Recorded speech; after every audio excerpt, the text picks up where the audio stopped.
Yet another stablecoin has dropped significantly below its peg, below its $1 peg yesterday, and this time is Tangible's real USD, USDR. So I did cover USDR like 2 weeks ago.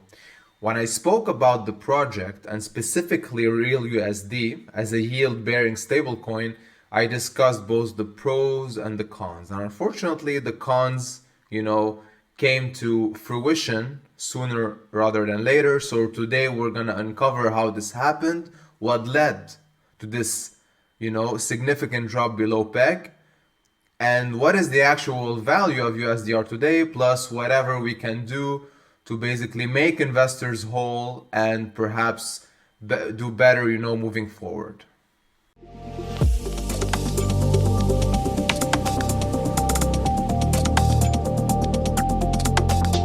Now, before I dive knee deep into the core of the video, I just want to say that I was really fortunate to get out of this whole mess before it went down. So yesterday, around the same time I'm shooting the video today, I managed to redeem my USDR for DAI, and then like a couple of hours later, it all went straight to hell, all right?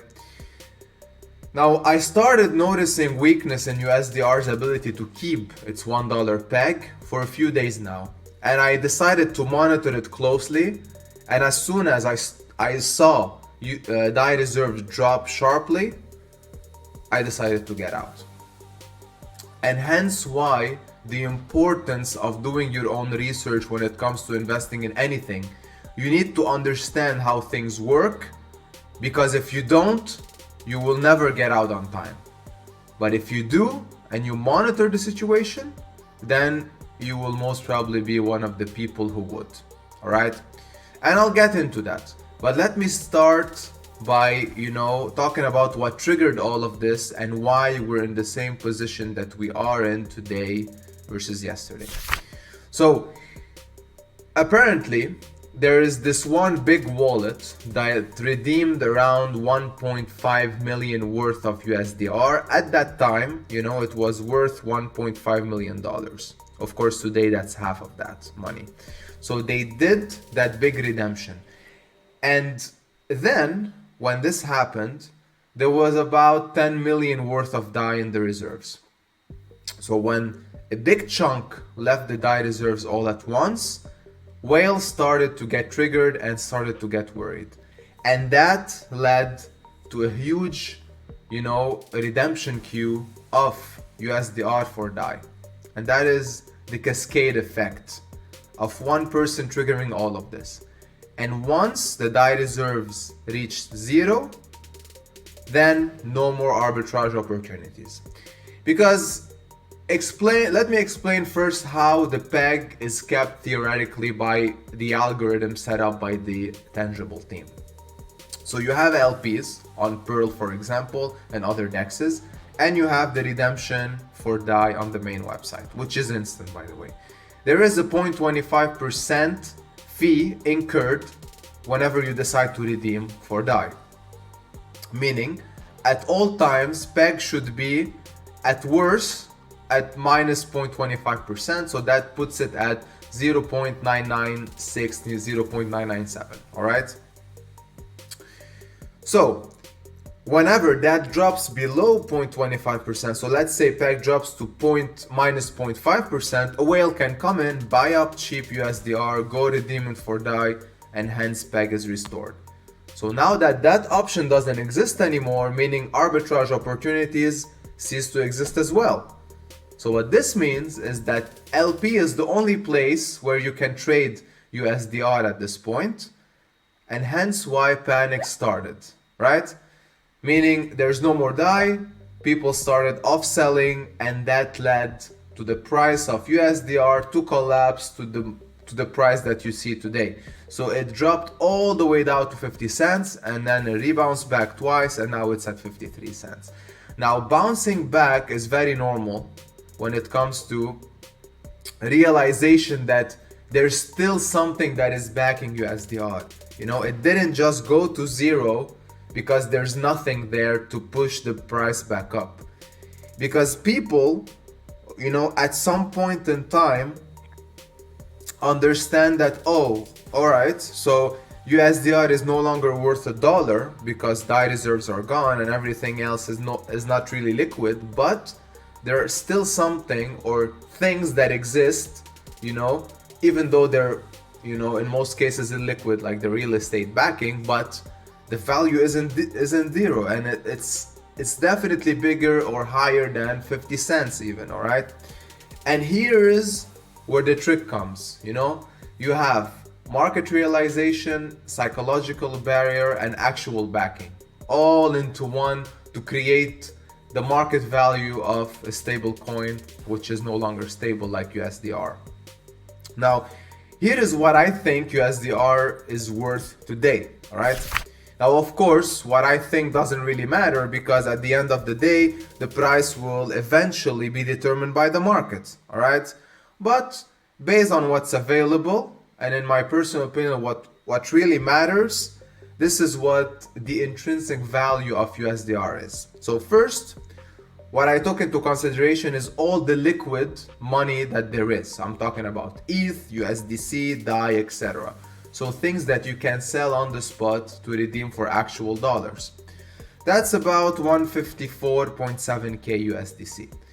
Now, when you were seeing, let's say, the insurance fund worth of 6 million, the tangible reserves worth of whatever million, those are all, again, illiquid money because insurance fund is mainly made of tangible, caviar, and locked pearl aero velo tokens. So tokens that belong on V33 dexes that they use, you know, to enhance their bribing positions and to put more APR into their pools.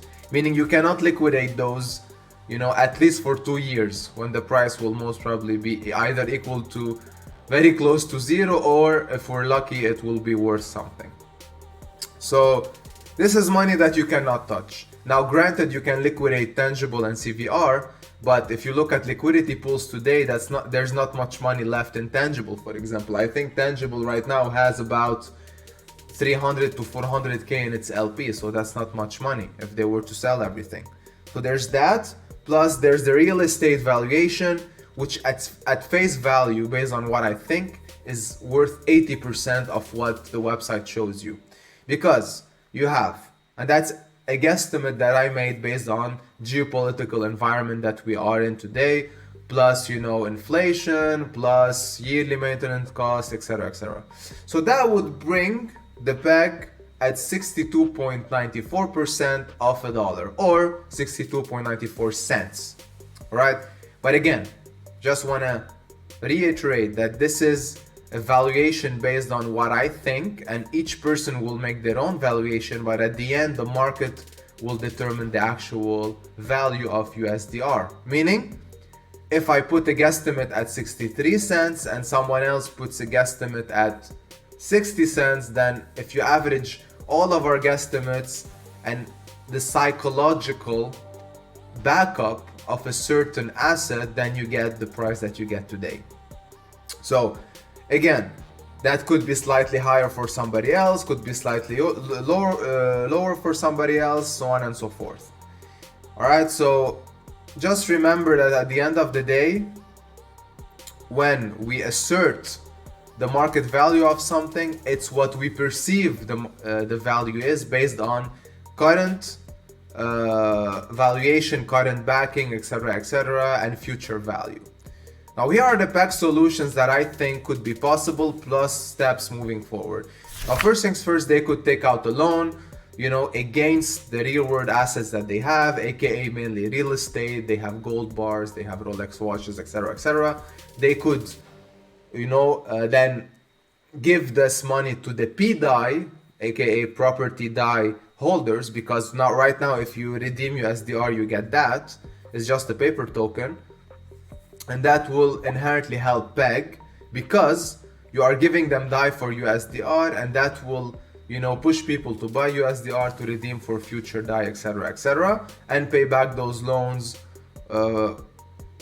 with a portion of the rental income that will be coming. All right, that's one.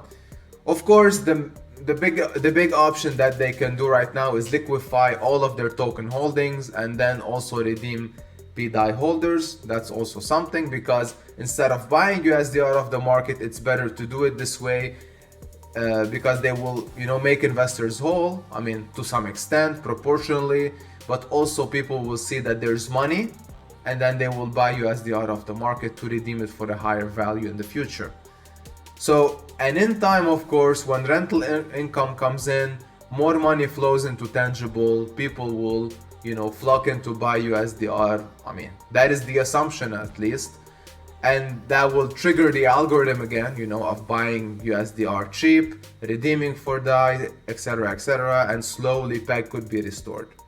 Now, moving forward, if that were to happen, they did say in their Discord, by the way, that they will decide to sunset USDR, so USDR will be no more. Now, the things I put here, are based on if USDR would still be a thing. Now, of course, those things could be mute and no longer, be valid if USDR were to disappear. But of course, if there's something or some sort of asset or pseudo-backed asset that will be in place in the future, it's better to showcase its actual backup, mainly liquid. And of course, if it's illiquid, it should be, of real face valuation rather than guesstimates. That's one. And two, in future, if they want to have some sort of redemption process, it would be so much better for that redemption process to basically be more effective, be more timely, so not instant, increase the fee percentage based on the holding, so the more you are redeeming, the more you have to pay, etc., I think it's all beneficial for the protocol going forward, but again, that is not my project, it's their decisions, of course. Now, I know I rambled a lot. I just want to put the story up front from all angles, attack it from all angles, and come to the conclusion that in the end, it's very important to do your own research and understand why things pay more versus things that pay less. Because with more risk comes more reward, and vice versa. So please be mindful of whatever project you invest in, and please understand the risks and monitor. If the risk is too high, you need to monitor, you need to micromanage that project. Otherwise, you lose a lot of money if you put more than you can afford to lose. And never do that, by the way. Never overinvest. Those are the basic rules of investing in high-risk assets like crypto. All right? So I really hope I brought you some value with this. I'll continue pushing content in both directions, good and bad, neutral, degen, etc. And if you want to be a part of a cool community that discusses these things, so whatever I just discussed and other things, real DeFi, degen, etc., join DeFi Ascension, cool people, mature investors, like-minded individuals, and we discuss so many things there. All right, you won't regret it, you'll have fun and a good time, and perhaps you'll retain some value. And with that, see you in the next one. Have a good one.